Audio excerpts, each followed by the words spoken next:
प्रत्येकाच्या हृदयामध्ये अहंकाराची आगमनाची गाठ आहे. प्रत्येकाच्या हृदयामध्ये देव आहे. झालेले शरीर कोणाचे असते कोण बोलवी ते हरी. वृक्षाचे पान न हले त्याचे ही आपलं शरीर जे आहे ना देवाच्या सतेशिवाय चालत नाही. जोपर्यंत हृदयामध्ये राम आहे तोपर्यंत आराम आहे. ज्या दिवशी राम जाईल त्या दिवशी हराम होते, दारामध्ये गर्दी होते महाराज. जोपर्यंत राम आहे पण तो आतला राम कळण्यासाठी संतांची संगत प्राप्त होणं महत्वाचं आहे. देवाच्या जवळ गेला ना देव भावाशी गेलो तिथे देवकी होऊन ठेवलो अशी अवस्था आपली झाली पाहिजे. त्याच्यासाठी संतांची संगत महत्वाची आहे. संतांच्या संगतीमध्ये गेले की अज्ञानाची अहंकाराची गाठ निघून जाते, संदेहाची गाठ निघून जाते आणि आतून आपण शीतळ होतो. आणि आतून एकदा शीतळ झाला की देव आपल्याला लांब नाही अभंगाचं दुसरं चरण.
एकदा का संध्याची गाठ चालली ना आपण शीतळ होत आहे.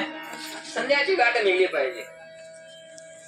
एका शाळेमध्ये 2 मिनिटांमध्ये दृष्टांत सांगत मी जास्त बाहेरचं सांगत नाही.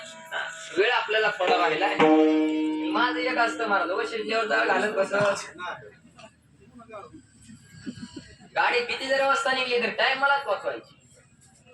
आपल्याकडे वेळ थोडा आहे. बऱ्यापैकी मामांचं चरित्र सांगायचं होतं पण वेळे अभावी थोडा आता अभंग सोडवणं फार महत्वाचं आहे. अभंगावर विश्लेषण करणं फार महत्वाचं आहे. प्रत्येक महिन्याला आपण मामाचे चरित्र ऐकलं आहे त्यामुळे थोडं आता मामांचं चरित्र बऱ्यापैकी सांगायचं होतं पण आता पुढल्या वेळेस कधीतरी योग आला तर 1-2 मिनिटांमध्ये दृष्टांत सांगून जाईल.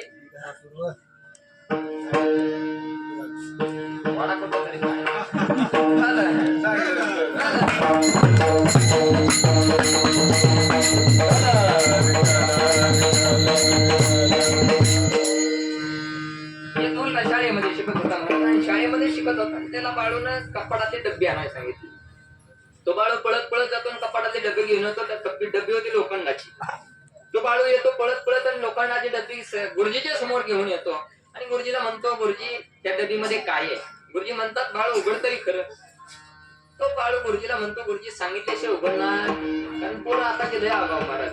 अशा आगाव आहेत अशा आगाव आहेत कधी काय बोलतील कधी काय करतील सांगता येत नाही.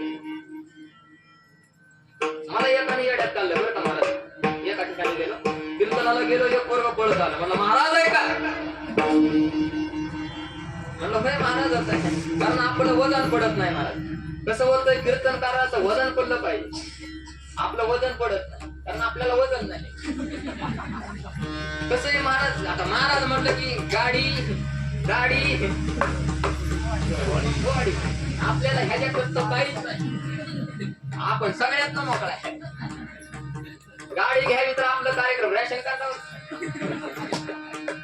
बॉडी बनवावी तर आपलं ठेवी आनंद आपल्याकडे ह्यातलं काही नाही. आपलं वजन पडत नाही. आता काही काही ठिकाणी असं वजनदार माणसं घेऊन जातात वजन पडत.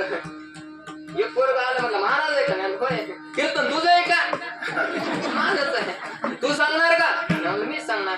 म्हणलं माझा एक नियम आहे, म्हणला गावामध्ये महाराज आला की मी एक प्रश्न विचारत असतो. म्हणलं आता एवढंच नाही विचारून काय विचाराल, मी पण असं त्याला म्हटलं विचार. मी म्हणलं नाही आलं तर माझे नियम आहे, नाही आलं तर 200 द्यावं लागतात. म्हणलं दिल बाबा, आता एवढंच नाही विचारतंय. म्हणलं आपण दररोज एका गावचं पाणी पितो, एवढंच नाही विचारून काय विचारल. ती म्हणला महाराज 200 द्यावं लागतात नाही आलं तर. म्हणलं दिल बाबा 200. विचारला महाराज त्यांना प्रश्न. म्हटलं महाराज माझ्या प्रश्नाचं उत्तर द्या. अशी कोणती गोष्ट आहे म्हटलं वल्ल्यावर कमी होते. कोणती गोष्ट आहे म्हटलं वल्ल्यावर कमी होते, सांगा मला उत्तर. बराच वेळ विचार केला महाराज बरं का. म्हणलं लबर वल्ल्यावर लांबतंय, दाव वल्ल्यावर, बऱ्याच गोष्टी आहेत वल्ल्यावर. सांग बाबा म्हटलं तूच, कीर्तनाला वेळ झालाय म्हटलं सांग तूच. म्हणला महाराज तो द्या ना 200.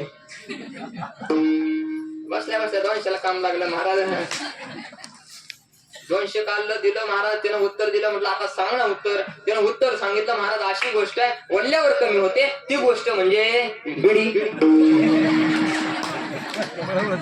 बिडी वल्ल्यावर कमी होते ना. म्हटलं अशी पोर आगाव महाराज, कधी कोणाचं काम करतील सांगता येत. तसं तुम्ही बाळू म्हटला गुरुजी या डबीमध्ये काय आहे सांगाच. ते गुरुजीनं बाळूला सांगितलं ह्या डबीमध्ये परीस आहे. मी म्हटलं गुरुजी तुम्ही तर शिकवता परिसरचा लोखंडाला स्पर्श झाल्याच्या नंतर लोखंडाचं तात्काळ काय होतं, सोनं होतं. तुम्ही म्हणता आतमध्ये परीस आहे, डब्बी तर लोखंडाची आहे. मग तुम्ही म्हणता आतमध्ये परीस आहे, मग तो परीस त्या लोखंडाच्या डब्बीचं सोनं का करू शकला नाही.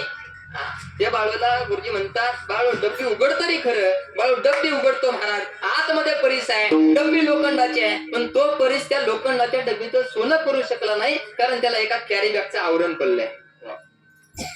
ते एकदा का कॅरी बॅगचं आवरण काढलं तो परीस त्या लोखंडाच्या डब्बीचं सोनं करू शकतो. त्या पद्धतीने प्रत्येकाच्या हृदयामध्ये अहंकाराच्या अज्ञानाची गाठ पडली आहे. एकदा का गाठ काढली की देव लांब नाही, आणि एकदा का गाठ काढली ना संदेहाच्या सुटल्या गाठी, आणि एकदा का गाठ काढली की आतून आपण काय होतो, शीतल होतो. कारण संत महात्म्याला चंदनाची उपमा दिली जाते. तुका म्हणे गुण चंदनाच्या तैसे तुम्ही जगी तुका म्हणे गुण, तुका म्हणे गुण चंदनाचे अंगी, चंदनाचे अंगी, चंदनाचे अंगी. तुका म्हणे गुण, तुका म्हणे गुण, तुका म्हणे गुण चंदनाचे अंगी, चंदनाचे अंगी, चंदनाचे अंगी. तुका म्हणे गुण कैसे तुम्ही जगी संत जन, कैसे तुम्ही जगी संत जन,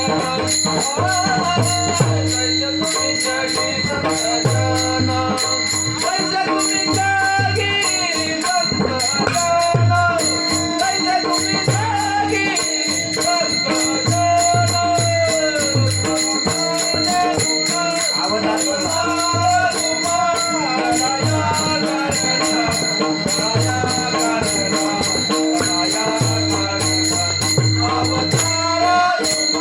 संत जन. कैसे तुम्ही जगी संत जन. अवतार तुम्हाला संतांना चंदनाची उपमा दिली जाते. एखादा पर्वत आहे, पर्वतावर चंदन आहे, तो चंदन प्रत्येक झाडा झुडपाला वेली वृक्षांना सुगंधित करतो. त्यामध्ये पण एक जात आहे, ती जात सुगंधित होऊ शकत नाही. चंदन म्हटला वर्ण प्रवेश करावा, वर्ण पण गेला, वर्ण पण नाही जमलं, खालनं जावं, खालनं पण नाही जमलं, त्याला पोटा पोटावर घालणार. ही म्हणजे येळू बांबू. वर्ण जावं, वर्ण पण गाठ आहे, खालनं जावं, खालनं गाठ आहे. चंदन त्याला सुगंधित करू शकत त्याच्या आपल्यातून आपल्या गाठीची. चालू कार्यक्रम बंद कसा पडायचा, त्याला म्हणायचं आपल्या गाठ बरं का. त्यांना संत महात्मे म्हणतात तिची सांगत नाही कधी भटकीची, पुढे शिंदळी जिरड होती. असले किती पण सांगून सांगून थकतात, पण त्याला आपल्या गाठीची म्हणले जातं. अशांना संत महात्मे सुगंधित करू शकत नाहीत, पण त्याचा सुद्धा संत महात्म्याने स्वीकार केला. त्यावेळेचा संत महात्म्यांनी ज्ञानोबारांनी स्वीकार केला, आणि सगळ्याच्या पुढे त्याचा अर्थ केला. आज त्याचा पताकाला त्याचा स्वीकार केला. माऊलींनी संत महात्म्यांनी त्याचा स्वीकार केला. आज सगळ्याच्या पुढे त्याला स्थान दिले, सगळ्याच्या पुढे त्याला स्थान आहे. म्हणजे त्याला त्या बांबूला ज्याला कोणीच अंगीकार केला नाही ना, त्याला महाराज म्हणतात सळई एक अशी तापवायची, लाल मुंद सळई तापवायची आणि त्या बांबू मध्ये घालायची. एकदा का ती सळई बांबू मध्ये घातली, त्यातल्या गाठी निघून जातात आणि त्याचं एका बासरीमध्ये रूपांतर होतं. ती बासरी कुठे जाते?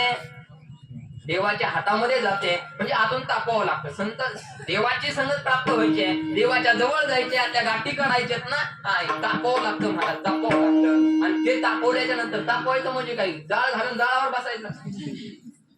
तापवावं लागतं म्हणजे देवाच्या नामस्मरणामध्ये लीन व्हावं लागतं, देवाच्या नामस्मरणामध्ये तल्लीन व्हावं लागतं. आणि देवाच्या नामस्मरणामध्ये एकदा तल्लीन झालं की महाराज म्हणतात संध्याच्या जोडल्या गाठी झालं पोटी शीतळ. आणि संत महात्म्य म्हणतात संतांच्या संगतीत गेला, आतल्या गाठी निघून गेल्या, आतून शीतळ होत आहे. आणि आपण हा भव नदीचा पार करून आपण अलगद अलीकडल्या तीरावरून पलीकडल्या तीरावर जातो. हा बघा तिसरं भव नदीचा झाला तारा.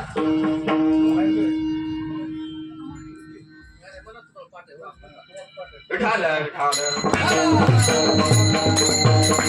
भव नदीचा झाला तारा या उत्तरा प्रसादे. महाराज म्हणतात आपण संतांच्या संगतीत गेलो, आपण शीतळ झालो की आपण भव नदीचा झाला तारा या उत्तरा प्रसादे. प्रसाद म्हणून आपल्याला अलीकडल्या तीरावरून पलीकडल्या तीरावर संत महात्मे देव अलगद घेऊन जातात. भव नदी आहे, जन्म म्हणजे अलीकडे तीर आहे, मृत्यू म्हणजे पलीकडे तीर आहे, मधला भवसागर आहे, भव नदी आहे. आपण एखाद्या पाण्याची भव नदी पार करून जायचंय, भव सागर पार करून जायचं, उपकरणाची गरज लागत असते. नाव असेल, बोट असेल, जहाज असेल. हा जन्म मरणाच्या मधला भवसागर पार करून जायचंय. भगवान परमात्म्याच्या नामाचे नाव करायचे, संत महात्म्यांच्या नामस्मरणाची नाव करायचे, बळवंतांच्या नामस्मरणाची नाव करायचे. आणि एखाद्या अलीकडल्या तीरावर अलगद आपल्याला पलीकडल्या तीरावर जायचंय. भव नदीचा झाला तारा या उत्तरा प्रसादे. संध्याच्या सुटल्या गाठी झालो मोठी शीतळ विठोबर कुमारी.